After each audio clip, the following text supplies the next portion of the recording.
Fokus pada Tuhan untuk mencapai tujuannya. Hari ini juga Tuhan akan menyerahkan engkau ke dalam tanganku, dan aku akan mengalahkan engkau dan memenggal kepalamu dari tubuhmu.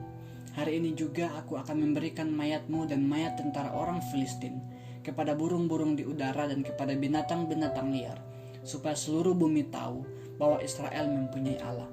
1 Samuel 17 ayat 46. Sahabat Kristus, Tuhan menciptakan manusia sesuai dengan tujuannya, dan manusia hidup adalah untuk mencapai tujuan Tuhan. Pertanyaannya adalah, bagaimana supaya manusia dapat mengetahui serta mencapai tujuan Tuhan? Jawabannya adalah dengan fokus pada Tuhan. Seorang yang fokus berarti ia memusatkan hati dan pikiran pada suatu hal tanpa terpengaruh dengan kondisi di sekitarnya, baik atau tidak. Demikian juga dengan orang yang fokus pada Tuhan, berarti memusatkan hati, pikiran, dan hidupnya pada Tuhan tanpa terpengaruh dengan suka duka kehidupan yang sedang dialaminya. Nabi Daud memberikan contoh.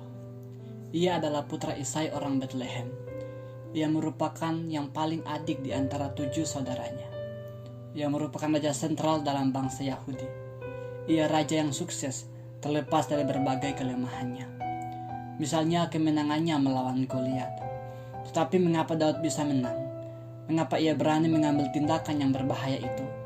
Di mana saat itu semua barisan Israel takut dan cemas. Tidak ada satupun yang berani menantang apalagi maju melawan pasukan Filistin, khususnya Goliat yang menentang Allah Israel. Alkitab menjelaskan, Goliat memiliki tubuh yang besar atau raksasa, tingginya 6 hasta sejengkal, berat baju sirahnya 5.000 sikal tembaga, mata tombaknya 600 sikal besi beratnya. Sementara Daud, Alkitab mengatakan bahwa ia masih muda dan kemerah-merahan. 1 Samuel 16 ayat 12. Hal ini menunjukkan karena Daud fokus pada Tuhan. Dia memandang Tuhan, bukan memandang manusia atau musuh atau lawannya.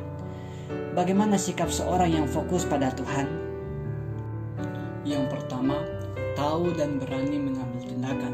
Ayat yang ke-32. Saat ketika saudara-saudaranya pergi berperang, Daud tidak ikut.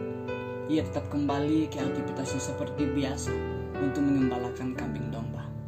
Namun ayahnya memerintahkan ia untuk pergi mengantar makanan, sekaligus melihat apakah mereka selamat atau tidak di medan pertempuran. Daud memiliki kepekaan rohani. Ketika ia sampai, yang diperbuatnya berbeda. Ia tahu apa yang harus ia buat, atau tindakan apa yang harus ia ambil, yaitu melawan Goliat.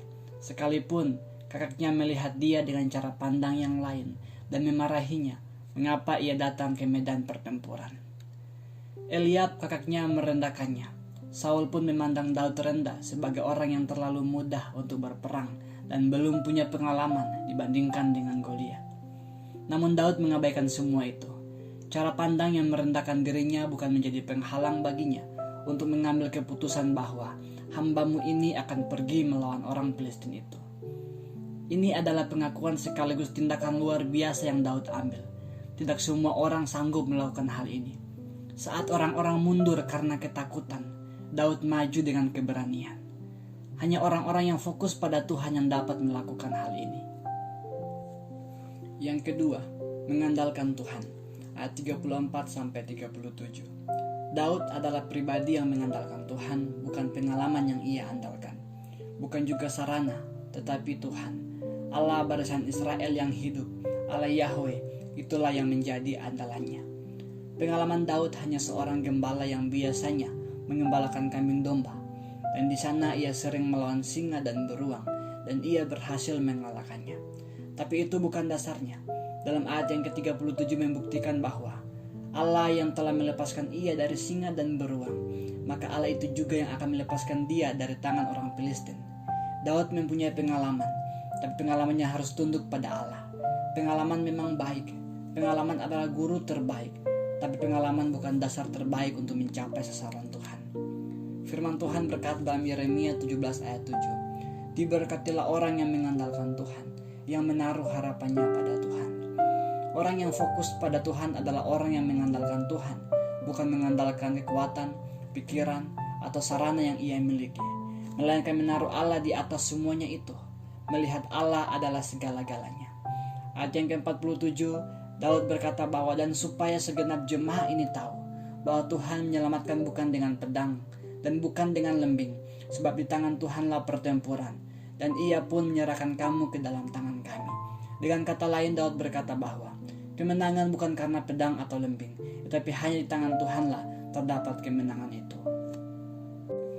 Yang ketiga, Tuhan memakai apa yang ada pada kita. Ayat yang ke-39.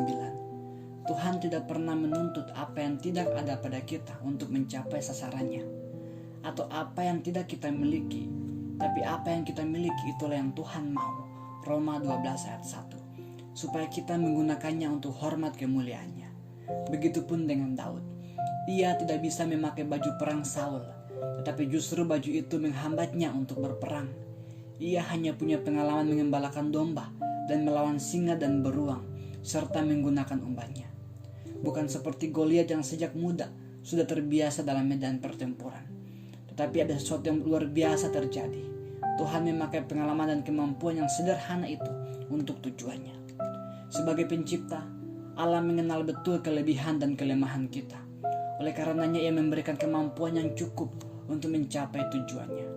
Mungkin saja kemampuan itu terlalu sederhana di mata orang lain, atau orang lain menganggap bahwa kita tidak akan sanggup dengan kemampuan yang sederhana dan tak terpandang. Namun saat kita fokus pada Tuhan, Ia akan memakai kemampuan yang sederhana itu untuk menjadi hal yang luar biasa. Bagi Tuhan tak ada yang mustahil, sekalipun mustahil bagi manusia. Namun karena kemustahilan itu, Allah mau menunjukkan bahwa Ia berkuasa atas segala sesuatu dan sanggup memakai segala sesuatu untuk kemuliaan namanya. Sahabat Kristus, fokus pada Tuhan adalah terus memandang Tuhan dan kehendak-Nya, supaya kita dapat mencapai tujuannya melalui hidup ini. Hanya orang yang fokus pada Tuhan yang akhirnya dapat mencapai garis akhir dan menjadi pemenang dalam pertandingan iman di bumi ini, hingga seluruh bumi tahu Yesus Kristus adalah satu-satunya Tuhan dan Juru Selamat. Sudah sejauh mana saya fokus pada Tuhan dan kehendak-Nya? Hidup saya berfokus pada apa dan siapa? Manusia, materi, atau hal lain yang itu terus saya kejar, bahkan saya andalkan dalam hidup ini, sehingga saya tidak mencapai sasaran Tuhan, bahkan semakin jauh dari Tuhan. Saya harus fokus pada Tuhan. Tidak ada cara lain untuk mencapai sasaran Tuhan selain fokus padanya. Sudahkah saya fokus pada Tuhan dan kehendak-Nya? Langkah apa yang saya dapat lakukan untuk fokus pada Tuhan? Apa yang saya dapatkan jika saya fokus pada Tuhan? Tuhan Yesus, saya bersyukur hari ini saya disadarkan oleh-Mu untuk kembali fokus padamu, bukan pada dunia ini. Ampuni saya kalau selama ini saya kurang fokus padamu. Saya ingin kembali hidup dalam tuntunan-Mu dan mengantarkan Engkau hingga pada akhirnya tujuan-Mu tercapai melalui hidup saya. Pakai saya Tuhan yang lemah dan terbatas ini menjadi alat-Mu. Di dalam nama Tuhan Yesus Kristus saya sudah berdoa. Amin.